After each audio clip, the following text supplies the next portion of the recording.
What's up, everyone? Matt and Geoff, but primarily Geoff, back for another real review. That's right, if you didn't catch the hint, this is one of those reviews that we talked about are going to happen from time to time where Geoff has seen the movie, but I have not, but he doesn't like just speaking on the camera by himself. So I'm here to essentially be the voice of the audience, any questions I have and whatnot. He's just essentially telling me about the movie and all that fun stuff. So, Geoff, how you doing tonight?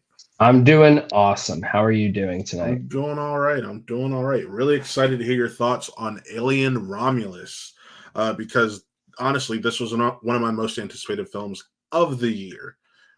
Because I like Prometheus and Alien Covenant more than most people, but at the end of the day, those first two Alien films are still what has me going. So here's my I don't have like a lot of history with the Alien franchise. I had watched the first two movies on DVD once each years ago, I think. Maybe I watched the first Alien movie twice. I think I had a director's cut of the DVD. I don't remember the director's cut. And I never watched Alien 3, and then I saw the last, like the finale of Alien Resurrection on TV one day when I was much younger. I think that might have actually been the first Alien movie thing I ever saw. And then, you know, there was the first Alien versus Predator movie, which I had seen on DVD at some point, and Requiem I watched when I did a Predator marathon, when I rewatched the first AVP and then Requiem. And then I know that for Prometheus, I actually went to the midnight premiere back in 2012. I know what theater I was at for Prometheus. So. I know what theater I was at for Prometheus as well. It was one that I went to a handful of different midnight screenings for with some friends back then. And then Covenant, I didn't watch until I got home. So I always knew the first two Alien movies are great. From, you know, just having watched them. And then my only other experience then based on that was I really liked Prometheus when I watched it. Mm-hmm. I've cooled a little bit on it since, but I'm still very much like, I really enjoy what it's trying to do. And then Covenant, when I first watched it, I did not like it. I thought I did not enjoy it. I think it was because I was like on the Prometheus vibe, and Alien Covenant, I think, was, oh, well, we're making an Alien movie and we're going to have the single dumbest crew that's ever been on a spaceship. And that, I think, like, might have blinded me to it a bit. In this rewatch, I in preparing for Alien Romulus, I watched all 6 of the movies. I did not rewatch AVP or AVP Requiem because no reason to watch those. Those don't AVP exist. Those don't exist. Don't worry. Lame, and AVP Requiem is one of the worst. Just one of the worst. I don't know what movies you're talking about because they don't exist. Continue. The first Alien is my favorite in the series. I think that it is just that what hasn't been said about Alien at this point. So I don't really need to dive too much deeper into that. Aliens, you know, ALIEN $, as James Cameron put it. Also rips. Those are both 5 out of 5s any day of the week. Yep. They are awesome. I watched the director's cut version of Aliens too, so it was awesome. And we're all gonna die, man. But at the end of the movie, I'm like, wow, this movie is incredible, and I can't believe it's not even the best one in the series because the first one exists. I know. Some people argue that it is, though. I'm not one of them. No, I totally get it. There's such different vibes too. That's one thing I really like about the majority, like this whole series, basically. The whole main Alien series, they all are able to like occupy these individual things that they're trying to do for the most part, while still all being connected in a way. Then Alien 3, I watched the first time, and I thought it was fine. I think that I really like the nihilism of it, the darkness that it tries to inflict on the characters. There was a lot of stuff I liked about it. It was very clearly compromised, but also I think that what was compromised wasn't necessarily the best stuff. So taken on its own, it's fine. Then Alien Resurrection is a weird movie. It's a Isn't that the weird Fincher one? movie. That's what? Isn't that the Fincher one? Oh no, Fincher is Alien 3. Okay. Alien Resurrection is it Jean something. Oh my god, I forgot. Jean-Pierre Jeunet. He made Amelie. Okay. It's a weird movie. I don't know how else to describe it. It's a weird movie. It's got that thing where it's like ugly to look at. That's the word I'm looking for. Like, I think that there's interesting things it wants to do, but it doesn't work. It doesn't work, but I admire how weird it tries to be. Once again, tries to be different than what came before. I think that it doesn't succeed, but I admire it for taking a swing. Speaking of taking swings, we got Prometheus and Alien Covenant. Prometheus was like, let's just do something completely different, but also, I guess it well ties in. Like you see the setup in the first Alien. You see a little bit of a setup. It has like the beginnings of setups, and then comes Alien Covenant, where it takes those themes. Now I appreciate it far more. I still think that there's like clunky stuff in it. Yeah. I don't think that the Prometheus sequel that it tries to be works all the time with it trying to be an alien film. Because I think that what those two different things are kind of at odds with each other. And it's clear that the most interesting stuff that Ridley Scott wanted to tackle in Covenant were all the things that came from Prometheus rather than from just Alien franchise. But I do wish, now having seen Covenant, that this is not speaking to the quality of Romulus. I wish that we had gotten another movie after Covenant that could have wrapped it all up, that could have tied it all together. It feels like we were supposed to until Covenant massively underperformed financially. Yep. So we're not going to be able to, because it's very clear that there's how the human race, as we know, there's a missing link. Mm-hmm. And it's so funny to think of the Alien franchise, this idea of evolution and the perfect being and creation, and there's a missing link in both now our understanding of xenomorphs and how that whole universe works, and there's a missing link in that series now that kind of brings it full circle. So it's kind of ironic in a way. Alien Romulus, though, it brings it back to basics a bit, for better or worse. It is about a group of young people that happen to live on a terraformed planet. They all work for the company. Weyland-Yutani is very rarely ever referred to in this whole series, I realized while watching as anything other than the company. The company. These movies are, whether they're about something or not, at the very least, they are all very much anti-capitalist. Yep. And these people they just want to escape the planet that they're on, because it's they work in the mines, they work other stuff, and they have to work a certain amount of hours before they can ever even be given the option to leave the planet. And people that are this group of people that are trapped there, we have the main character, Rain, played by Kaylee Spaney. By the way, she's fantastic. She's great. You've seen Kaylee Spaney in Priscilla, Sofia Coppola's Elvis movie about Priscilla Presley. And she also was the co-lead. Yeah, she was one of the leads in Civil War, Alex Garland's film from this year, 2024. She's having a good year. She and her brother, who is played by David Johnson, he's not a real brother. He's a synthetic. He is the main robot, android for this movie, because there always has to be an android if it's an alien movie.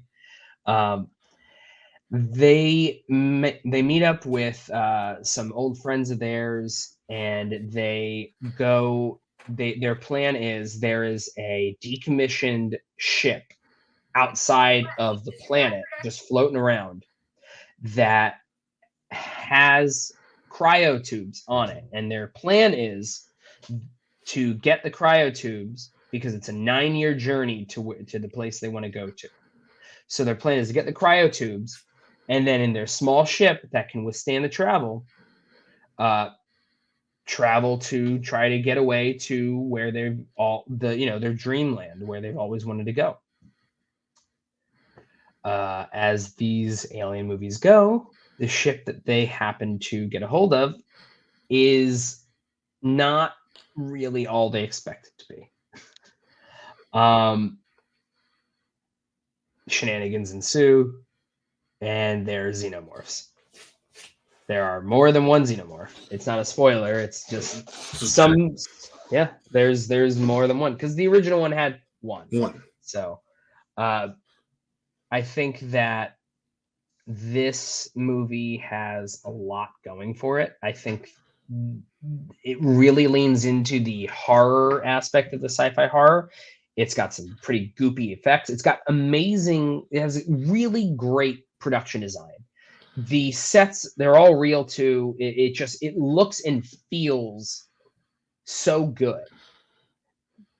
It feels like they're in a real space. Like this is all legitimate, real, like truly like realized settings that they're in.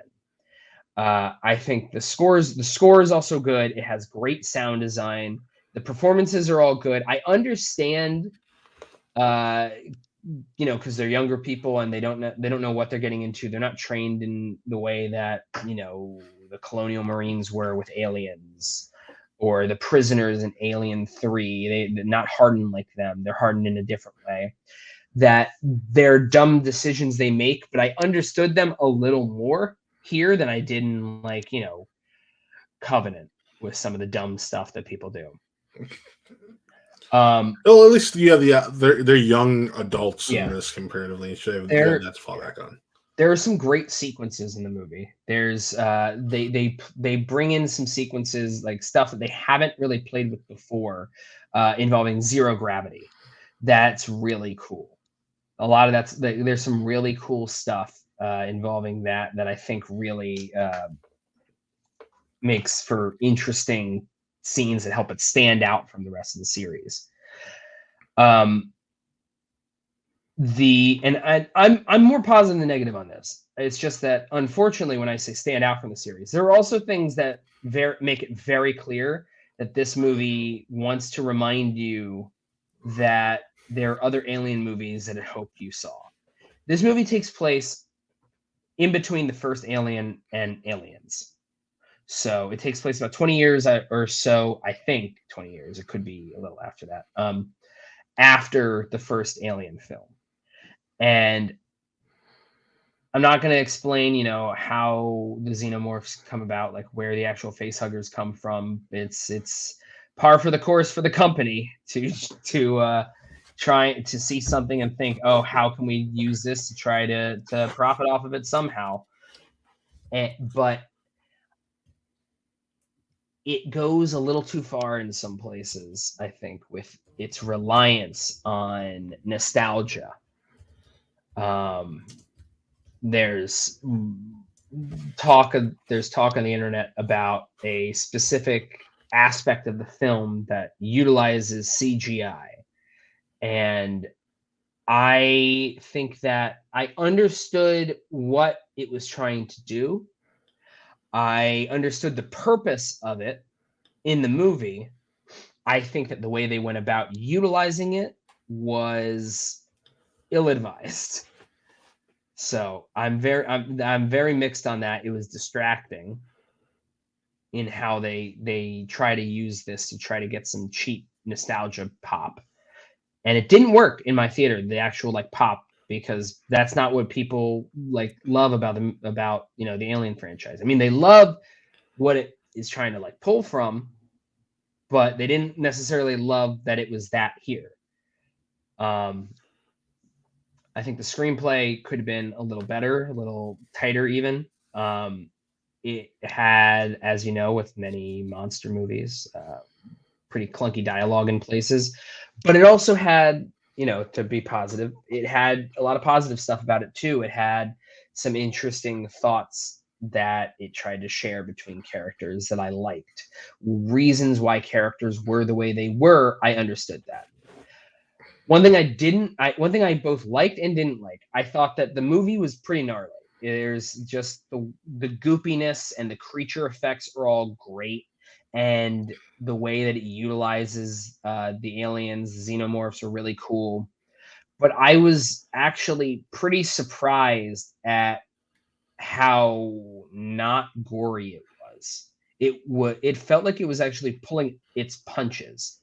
This is from Fede Alvarez. He made the 2013 Evil Evil Dead, Dead. and this movie feels tame in comparison. Do you think it's tame because it's now under the Disney umbrella and they need to appeal more to the mass audience when it comes to Alien than an Evil Dead? Because Evil Dead is just straight up horror. I don't think so, because they didn't pull their punches with Prey. The Predator prequel, there was you could argue with that, though, that Prey is supposed to be more of an action film compared to right, but I'm talking about the violence, the actual violence, the gore in that movie, Okay. the imagery. I'm saying that sort of imagery of the gore and whatnot. If your mileage may vary when it comes to that. I think that was not. It was a little lacking in this movie. I was surprised by it. I think that the kills, some of them were really interesting kills, other not so much. There weren't a ton of characters, so they had to pick and choose when and how they would kill. Some of the kills, though, were like, oh, they showed things and it was relatively bloodless, or what you only see the aftermath of something happening because it happened off camera, and you only see the immediate aftermath of it. Which, to be fair, that could just be an homage to the first Alien film. But it also is something that I understand the horror element of it, of sometimes imagining how it got to this point is scarier than watching it happen. But I think that there were some things that could have just gone a little further, actually, which is funny because I'm not necessarily like I watch all kinds of movies and whatnot, but I think that gore sometimes can almost be a little much for me. I'll watch it. I just think my stomach will turn a little bit. So yeah, I mean, I like the movie. I think that it might have relied a little bit in places, a little too much on knowing the franchise. Like, there are things in this movie where I'm like, wow, they were able to get something into this from Prometheus even. And I think it was. So it's an interesting movie that I think doesn't have like the themes that the best of the series has, or even the most interesting the series has. And thematically speaking, I think it's a step down from Prometheus and Covenant. But as a creature feature in space, it's pretty solid. Okay. So, and then they have made it clear in all the lead up to this that this takes place in between the first two Alien movies. Do they tie those movies together just without going too deep? They do not. So this movie, from the way that it ends, at least, this movie, it doesn't. They don't need to tie it into Aliens. It does have connections to the first Alien. Yeah. But it doesn't tie into to Aliens, which makes sense, fine, because they went back. Aliens, they went back to the same planet to address all of the xenomorphs and whatnot there. So that's what I was curious if either of these planets were that planet. No, there's this. There are only like 3 settings, I think. I mean, obviously there are like settings within the settings, but there are only 3 main settings. There's the actual. I'm not going to go into it anymore. I don't want to explain it like more, but like I think that there are only there's more. Yeah, they don't go to anything like that. They connect in other ways. So, yeah, okay. I like the movie. I didn't love it. I think it's a solid creature feature that has some issues, including one issue that I understand why people are unhappy with it. I also am unhappy with it. I wish that they had kind of written it a bit differently, as well, how it was played out, and also just presented it differently. So I guess my next question is, outside of Kaylee Spaney, who you did talk well about, what are David Johnson. He's so good. David Johnson is so good as the synthetic. It's pretty, par for the course for this series that the synthetic is like one of the best actors.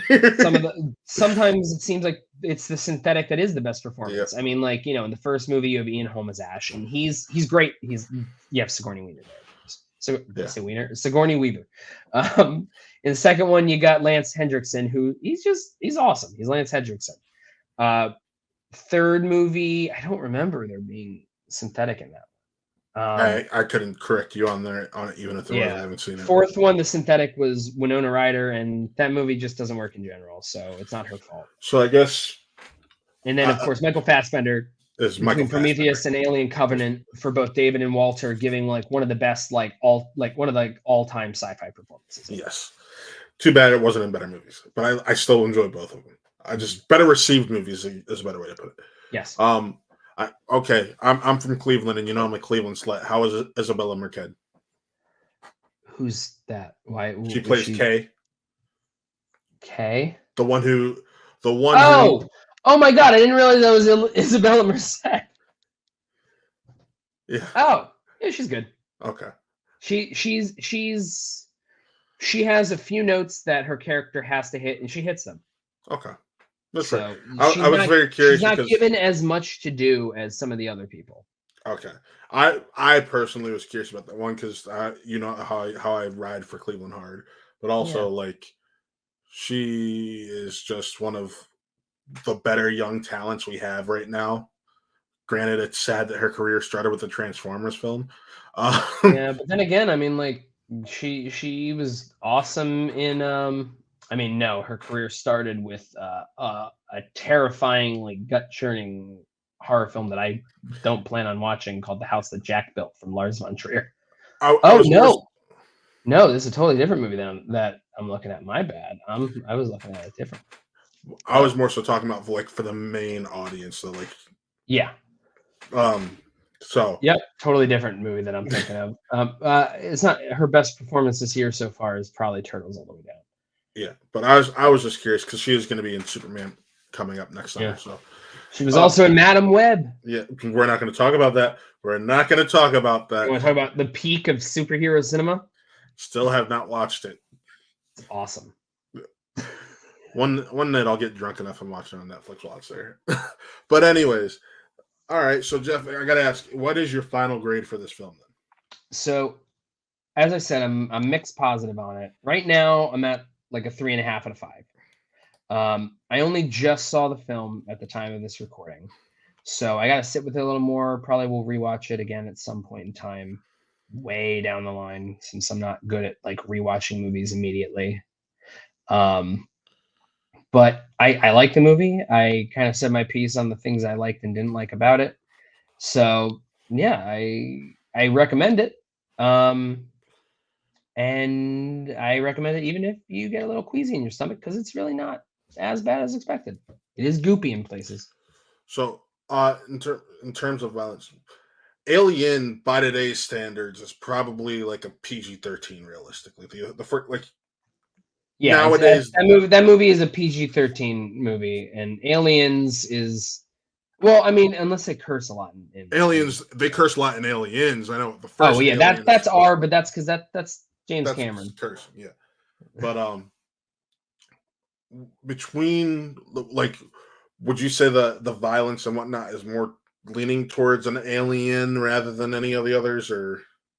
I think that the violence that happens and some of the imagery that it shows, it's all very much it is hard R, the violent stuff that happens in it. Because I know there are certain people who have kids, and some may be on this channel who have kids who want to see this. So I know it's something as a parent that needs to be taken into consideration. So this is rated R. Don't bring a child to see this. Okay, that's fair.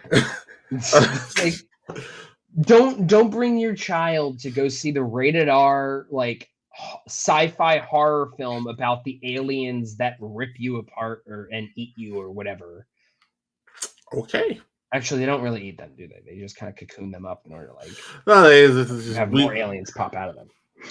Yeah, but all right. But with that, folks, remember to like and subscribe to everything we do over here at Watt Entertainment, but also to our sister channel, Watt Gaming, where our Twitch streams go to live after the fact. That is just twitch.tv/WattRealEnt, like in the top corner above Geoff.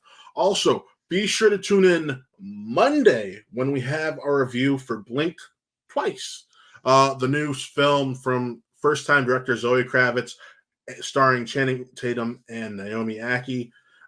Both of us will be on that one, so you can be sure to check that out. And yeah, I'm excited to share our thoughts with you there. But with that, folks, signing off, I'm Matt. That's Geoff. This was another Real Review, and we'll see you next time.